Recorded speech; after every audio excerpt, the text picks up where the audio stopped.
Every man thinks he's a good driver, you know that. I'll show you 1,000 liars. It don't matter if you win by an inch or a mile. Winning's winning. And I said, I'm going to set the record straight for you. Don't worry about it. Whoever gets in my way is going to, is going to get what they deserve. So, in the high-octane, multi-billion-dollar world of Fast and Furious, the line between family and foe is razor thin. But what happens when the most dangerous rivalry isn't between characters on screen, but between the two titans of torque who play them? We're pulling back the curtain on one of Hollywood's most talked about yet unspoken conflicts. A clash of egos, of screen presence, of pure, unadulterated star power. This is the real story of the feud between Jason Statham and Vin Diesel. It all began with an invasion. In Furious 7, Jason Statham didn't just enter the franchise, he launched a hostile takeover as Deckard Shaw. He was the villain, ruthless, cunning, and brutally efficient. But a funny thing happened on the way to the box office. The audience didn't just love to hate him, they just loved him. His charisma was a gravitational force. His character was so explosively popular, it broke free from the main franchise entirely, spawning the billion-dollar Hobbs and Shaw spin-off. He was brought in to be the villain, but his success may have created a very real one behind the scenes. This is the story of how Jason Statham's greatest triumph became the trigger for a silent war. First of all, let's talk about the unlikely alliance. So how does a blockbuster alliance fracture? It doesn't start with a bang, but with a whisper. A quiet, fundamental clash of cultures brewing just beneath the surface of fast cars and family catchphrases. On one side, you have Jason Statham, a product of the old school. His style is pure, unflinching professionalism. Trained in martial arts, a master of precision. He shows up, hits his mark, and delivers devastating force with cold, calculated efficiency. For him, the set is a workplace, not a therapist's office. On the other hand, Vin Diesel, the Patriarch, the self-appointed guardian of the Fast Saga's soul. His approach is method, emotion, and the constant, heavy mantra of family. It's a powerful leadership style, but one that can feel performative. And for a no-nonsense operator like Statham, it was a cultural earthquake. The first cracks appeared during the Fate of the Furious. Reports from the set described not a loud screaming match, but a cold, simmering tension. Statham, the consummate professional, grew increasingly frustrated with what he saw as a lack of focus. The endless speeches, the constant reaffirmation of the family bond, all while the clock was ticking and the budget was burning. Then, on the set of F9, the fault lines widened. Whispers emerged of Statham's growing impatience with Diesel's leadership. Here was a man who had just proven he could carry his own billion-dollar movie, being made to wait, to listen, to play a part in a hierarchy he no longer believed in. It was a collision of two opposing realities, one built on relentless efficiency, the other on emotional spectacle. This was never about a single argument. This was a battle of philosophies. And in Hollywood, when two titans hold fundamentally different beliefs about their craft, a war is inevitable. The power struggle. Who's the real boss? But ego clashes on set are one thing. In Hollywood, the real wars are fought not with words, but with box office numbers and back-end deals. The tension between Statham and Diesel was about to escalate from a personality conflict to a full-blown corporate power struggle. The undeniable truth was this: Jason Statham's Deckard Shaw was no longer just a compelling villain, he was a phenomenon. Audiences were captivated.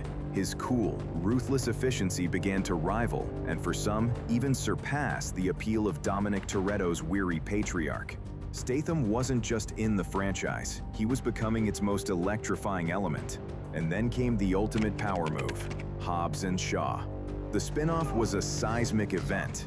It wasn't just a success, it was a declaration of independence. It proved that Statham could not only survive outside of Diesel's family, he could thrive, commanding a global box office haul that sent a shockwave through the entire industry. For the first time, Vin Diesel was no longer the undisputed king of the Fast universe. Behind the scenes, the fallout was immediate and financial. Reports swirled of intense contract renegotiations, of pay disparities being challenged, of creative differences over whose character would wield more power in the main franchise. Statham, armed with the colossal success of his spin-off, now had the leverage to demand a seat at the head of the table. a table that Diesel had built and guarded for 2 decades. This was no longer about who was the better actor. This was about who was the bigger star. And in the brutal calculus of Hollywood, that is a question answered not with family, but with force. The subtle shots, silent war in public. With billions of dollars and their legacies on the line, you don't have a public shouting match. The war between Statham and Diesel moved to the shadows, a silent battle fought with cryptic social media posts and carefully worded interviews. This is where you have to become a master of reading between the lines. Listen to Statham, the master of the veiled jab. In interviews, he's spoken out against the theatrics of Hollywood. He's criticized co-stars who are, in his words, difficult to work with, who lack professionalism. He never says a name. He doesn't have to.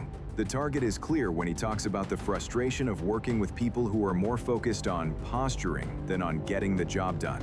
And then there is Vin Diesel's domain, Instagram. His feed is a gallery of cryptic symbolism. The word family is capitalized, weaponized. He posts tributes to his true co-stars, conspicuously omitting others. He speaks of loyalty and truth with the gravity of a statesman in videos filmed in moody, dramatic lighting. After the success of Hobbs and Shaw, his posts about the real Fast family felt less like a celebration and more like a pointed reminder of who he believes holds the deed to this billion-dollar neighborhood. It's a brilliant, passive-aggressive chess match. Statham projects an image of the frustrated professional, too classy to name names. Diesel portrays the wounded patriarch, protecting his kingdom. They are speaking in a code their millions of fans are desperate to crack. Every like, every comment, every shared post becomes another piece of evidence in the court of public opinion. In this war of words unspoken, the message is clear. There is no room in this family for a star who builds his own house. The fallout, a franchise divided. Every war has its casualties, and in the silent battle between Statham and Diesel, the casualty is the very world they built. The on-screen family has been fractured, and the proof is written in the scripts of the movies themselves. Look at the narrative gymnastics the franchise now employs. In F9 and Fast X, Deckard Shaw isn't just a supporting character, he's a ghost. His storylines are siloed off, happening in a parallel universe where he barely, if ever, interacts with Dom Toretto. They share no significant screen time, no heartfelt conversations. The chemistry that made their initial clashes so electric has been surgically removed. The studio isn't just managing egos, they're performing narrative triage, walling off a supernova to keep the rest of the galaxy from collapsing. And this isn't an isolated incident, this is a pattern. The same tectonic pressures that pushed Dwayne Johnson out of the core family have now created a second identical rift. It reveals a simple, brutal truth about this franchise. There is only room for one alpha at the head of the table. The family can grow, but its patriarch cannot be challenged. So what does the future hold? A forced, awkward reunion for the grand finale, or a permanent divorce?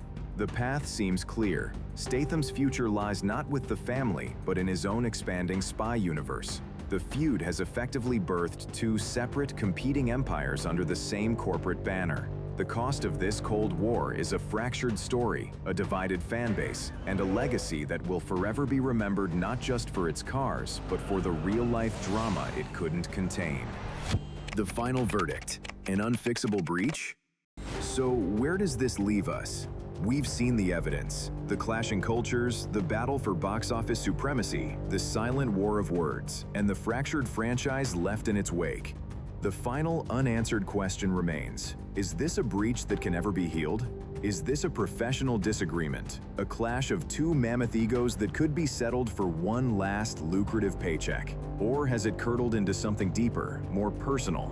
A fundamental dislike that no amount of money or franchise nostalgia can erase. When the cameras are off and the family speeches are over, the silence between them seems to speak volumes. In the end, this saga is a stark lesson in the price of ego in Hollywood. It's a reminder that the most explosive battles aren't fought with fists and car chases, but with quiet resentment and billion-dollar power plays. The legacy of Fast and Furious will forever be a tale of 2 families, the one on screen and the one that broke apart behind it.